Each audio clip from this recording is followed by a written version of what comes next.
भाई महिंद्रा थार अभी जो 5 डोर आई है उसके इनिशियली बहुत नेगेटिव रिव्यूज़ थे, अब कुछ बेटर हुई है, अब तो रोड पे बहुत कॉमनली दिखने लगी है, पहले शायद वेटिंग बहुत थी। अभी क्या रिपोर्ट है थार की? थार का यार, थार वैसे गाड़ी बढ़िया है थार, लेकिन क्या है कि थार ना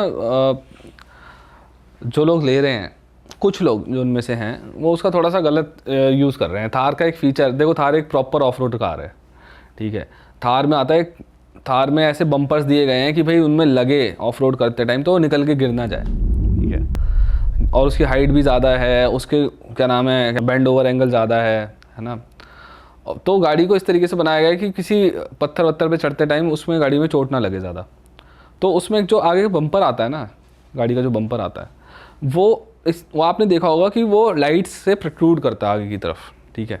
अब वो फीचर ऑफ रोड के लिए था, लेकिन क्या होता है कि लोग जो इस तरीके के लोग होते हैं जो थोड़ा सा है ना गुंडई में रहते हैं, बाहुबली टाइप के लोग होते हैं, वो उसका जब अपनी पर्सनल खुन्नस निकालने के लिए अक्सर आपने देखा होगा किसी बंदे को टक्कर मार दी, किसी बाइक में मार दी, किसी कार में मार दी और निकल गए, और उनका ना बम्पर गिर रहा ना उनको नुकसान हो रहा, वो उनको भी पता है कि हमारी गाड़ी में नुकसान नहीं होगा। तो वो एक फ़ीचर का, एक जो लेजिट फ़ीचर था गाड़ी का, जिसके लिए वो जो ऑफ रोड में काम आने वाला था, वो उसको एक रैम करने के लिए कर रहे हैं यूज़, उसको दूसरे लोगों में टक्कर मार के धक्का देने के लिए, क्योंकि उनकी गाड़ी में कुछ हो नहीं रहा उससे। तो इस तरीके से जो एक गाड़ी के ऊपर टैग लग जाता है ना कि ये गाड़ी गुंडों की है, इस तरीके से जो आजकल टैग लग रहा है थार के ऊपर, वो तो पहले से ही है वैसे थार पे, पहले से अब बहुत ज़्यादा बढ़ता जा रहा है। अब न्यूज़ भी तो बहुत ज़्यादा आ रही है। तो मैं ये नहीं कह रहा कोई गाड़ी गलत है, गाड़ी तो सब गाड़ी होती है, लेकिन लोग चलाने वाले अपना उसमें फ़ायदा ढूंढ लेते हैं कि हम इसको ऐसे भी यूज़ कर सकते हैं, या फिर चलते चलते दिमाग में खुराफात आ जाती है यार मेरी गाड़ी को तो कुछ होगा नहीं।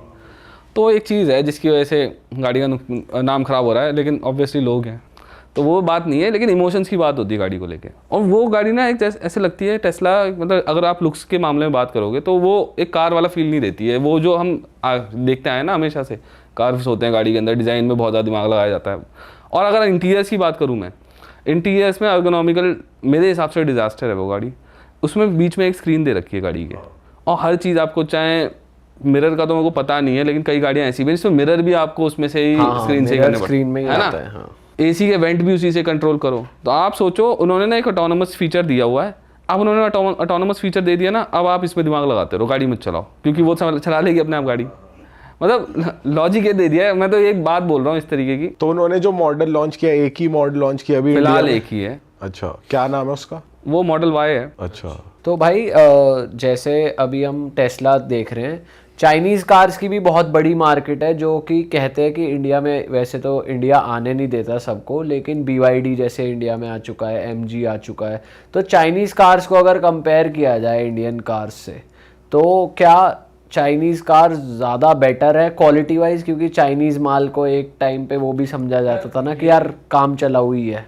इसमें भी सीन ये है कि चाइना में भी ना बहुत सारे ब्रांड्स हैं। अगर चाइना के टोटल ब्रांड्स में बात करूँ ऑटोमोटिव, तो 100 से ज़्यादा हैं। सिर्फ कार्स, बाइक्स, ट्रक्स, बसेस सबको मिला लो तो 100 से, और 100 से ज़्यादा ब्रांड्स किसी देश में नहीं है। तो उसमें भी ये है कि किसी की क्वालिटी बहुत अच्छी है, किसी की कम अच्छी है, कोई रिप ऑफ ही बना रहा है आज तक भी। तो जैसे मैं अगर BYD की बात करूँ तो उनकी क्वालिटी काफ़ी अच्छी है, ठीक है। और भी कई ब्रांड्स हैं जो इंडिया में नहीं आते, उनकी क्वालिटी काफ़ी अच्छी है। जो MG है वो कहीं ना कहीं बीच में लाया करता है। उनको क्या है, अपनी गाड़ियों को, MG वालों को थोड़ा मासिस को बेचना है, वो है। तो ये नहीं कह सकते हम कि टाटा की जो गाड़ियाँ हैं उनकी क्वालिटी, या फिर महिंद्रा की गाड़ियाँ उनकी क्वालिटी उनसे कम है। इन टर्म्स ऑफ क्वालिटी ये हो सकता है कि जिस प्राइस पॉइंट पे वो बेच रहे हैं, मेरे ख्याल में उस प्राइस पे वो जस्टिफाई करती है दोनों ही ब्रांड्स। टाटा महिंद्रा, हमारे तो 2 ही ब्रांड्स हैं, दोनों ही जस्टिफाई कर रहे हैं, XCV9 हो या फिर ये हैरियर EV वगैरह हो, उस मामले में तो है। लेकिन अगर मैं BYD की बात करूँ तो BYD एक ऐसी गाड़ी है जो मुझे क्या फील होता है कि जो C-Line 7 मैंने चलाई थी, उसकी जो लेदर की क्वालिटी है, या फिर बाकी बटन्स की क्वालिटी है, मेटल फिनिश दे रखी है ना। AC की जो मुझे फील आई, क्या होता है ना, डायरेक्ट थ्रो मारता है उसका AC, ऐसा डिफ्यूज सा है।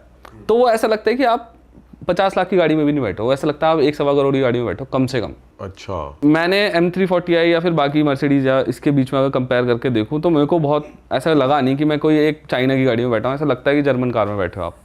अच्छा। तो हाँ, क्वालिटी में डेफिनेटली वो अच्छे हैं, ऐसी बात नहीं है। वो बस वो वाली बात है कि वो किस मार्केट को केटर कर रहे हैं, किस ऑडियंस को टारगेट कर रहे हैं, उस हिसाब से उनकी क्वालिटी है। वैसे अभी करंटली कहाँ स्टैंड कर रहा है BYD इंडिया में? कैसी उसकी सेल्स चल रही है? देखो, इंडिया में BYD को चाहते थे वो प्लांट लगाना इंडिया के अंदर, लेकिन सरकार ऐसे डायरेक्ट इन्वेस्टमेंट करने नहीं देती है इंडिया की, क्योंकि ऑब्वियसली इतना तगड़ा, और ये इंडिया की ही नहीं, यूएस में भी आप डायरेक्टली ये जो चाइनीज़ ब्रांड्स हैं वो डायरेक्ट इन्वेस्टमेंट नहीं कर पा रहे हैं, क्योंकि ये होता है ना कि इनका तरीका अलग है, इनकी सरकार इनको सपोर्ट करती है। एक ये क्या है, 2 मिनट में मार्केट ख़राब कर सकते हैं। अब ये अभी तो फिलहाल ग्लोबल प्रोडक्ट्स बना रहे हैं, चाइना के हिसाब से बना रहे हैं, इनको इंडिया के हिसाब से बनाने में बहुत देर नहीं लगेगी, जो इनकी R&D है ना जिस तरीके की। करेक्ट। अभी मैं ऐसा इसलिए बोल रहा हूँ, BYD सिर्फ 20-25 साल, BYD ने बैटरीज बनाना स्टार्ट करा था पहले, ये कार्स नहीं बनाते थे अर्ली 2000s में।